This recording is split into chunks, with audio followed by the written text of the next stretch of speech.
আসসালামু আলাইকুম রহমতুল্লাহ।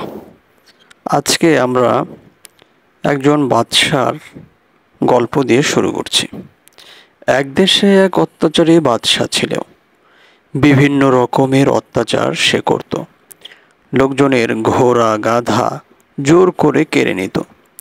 বাদশা একদিন সৈন্য সামন্ত সঙ্গে নিয়ে শিকার করতে গেল। দলবল নিয়ে শিকার করতে আসা রাজাদের একটা আভিজাত্য, এবং এটা একটা বড় উৎসব। রাজা একা একা একটা শিকারের পিছনে ধাওয়া করতে করতে অনেক দূর চলে গেল। তার অন্য কোনো দিকে খেয়াল নেই। তখন সন্ধ্যা। রাজা টের পেল বনের মাথায় ঘন আঁধার নামছে।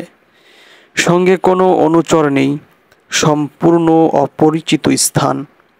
তিনি কাছাকাছি এক গ্রামে গিয়ে আশ্রয় নিল।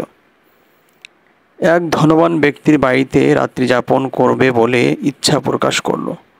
কিছুক্ষণ পর সে দেখল ধনী ব্যক্তিটি তার গাধাকে বেদম প্রহার করছে।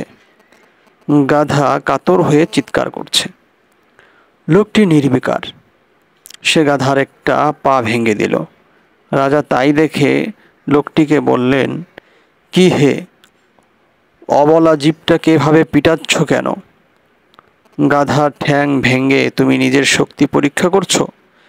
লোকটি উত্তেজিতভাবে জবাব দিল, আমার কাজ ভালো কি মন্দ আমি সেটা খুব ভালোভাবে জানি। গায়ে পড়ে তোমার কথা বলার কোনো প্রয়োজন নেই। জবাব শুনে বাদশা খুব দুঃখ পেলেন। এইভাবে একটা নিরীহ প্রাণীটিকে মারা কি কোনো কারণ থাকতে পারে? আমার মনে হচ্ছে তুমি যে শুধু নির্বোধ তাই নয়, বরং আস্ত একটা পাগল। লোকটি এ কথা হেসে বলল, হ্যাঁ, আমি পাগল বটে। তবে সব শুনলে তুমিও বুঝবে আমি নির্বোধের মতো গাধাটার পা ভেঙে দেইনি। এরকম একটা উদ্দেশ্য আছে আমাদের বাদশা খুব অত্যাচারী, একথা সবাই জানে। আমার সুস্থ সবল গাধাটির খবর পেলে নিশ্চয়ই তিনি জোর করে এটা নিয়ে যাবেন। শুনেছি আমাদের এই এলাকায় বাদশা এসেছেন, তাই গাধাটাকে বাদশার অত্যাচার থেকে রক্ষা করার জন্য খোঁড়া করে দিলাম। বাদশা গাধাটিকে কেড়ে নিয়ে যাওয়ার চেয়ে খোঁড়া অবস্থায় এটা আমার কাছে থাকা অনেক ভালো। আমাদের অত্যাচারী বাদশাকে জানাই শতধিক। বাদশা গ্রামবাসী লোকটির মুখে নিন্দা শুনে খুবই দুঃখ পেলেন। কোনো জবাব দিলেন না। রাগে অপমানে দুঃখে সারা রাত দু চোখের পাতা এক করতে পারেননি। ঘুমহীন রাত কাটল। ভোরের আলো ফুটল পূব আকাশে। মৃদু বাতাস বয়ে যাচ্ছে। পাখির কলকাকলিতে মুখর চারদিক। সৈন্য সামন্ত বাদশাকে খুঁজতে খুঁজতে সাত সকালে হাজির হলো সেই গ্রামে। ধনী লোকের বাড়ির সামনে এলো তারা। শত শত লোকজনের মুহূর্তে ভিড় হয়ে গেল। সুসজ্জিত গোলাম বাদশার সেবায় নিয়োজিত হলো। সেই বাড়ির সামনে জাঁকজমকপূর্ণ বিশাল দরবার বসে গেল।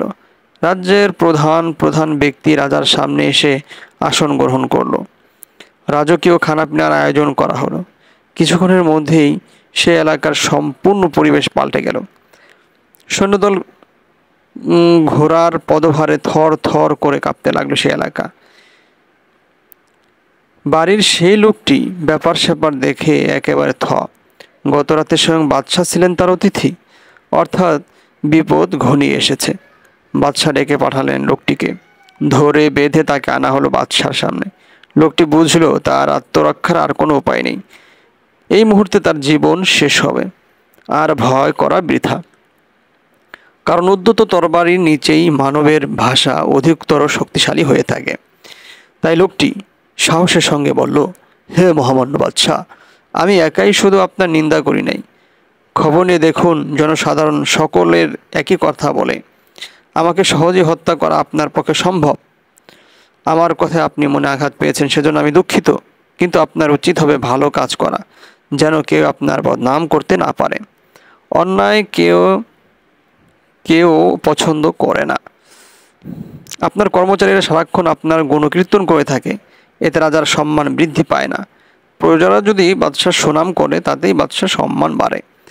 বাদশাহ এই সাহসী সত্য কথা শুনে দারুণ উদ্দীপ্ত হলেন।